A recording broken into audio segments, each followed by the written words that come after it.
Hello and welcome to the Geek News Now Roundup, where geeks that are fans like you bring all the best fan-fueled content from across the multiverse.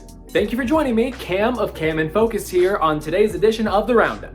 Before we get started, be sure to like and subscribe so that way you don't miss out on any Geek News Now. Today's GNN Roundup is brought to you by Ripped Apparel. Head on over to rippedapparel.com and use the code GNN10, that's GNN10 at checkout for 10% off of your purchase. Straight from GeekNewsNow.net, here are this week's top stories.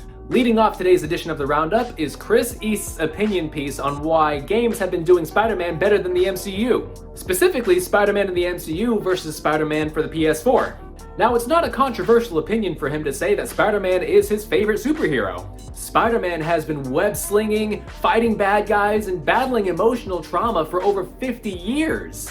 And famously, Stan Lee couldn't even get anyone to look twice at this character before he was able to just dump him in the last issue of a book. To say that it paid off is definitely an understatement. Now, Spider-Man is one of the biggest names in Marvel, whether it's through the comics or through film rights that Disney's supposedly trying to spend heaps of money on. Which leads to the question, which of the major Spider-Man licenses are truest to the web crawler's legacy? Tune in to GeekNewsNow.net for Chris's full opinion on this subject.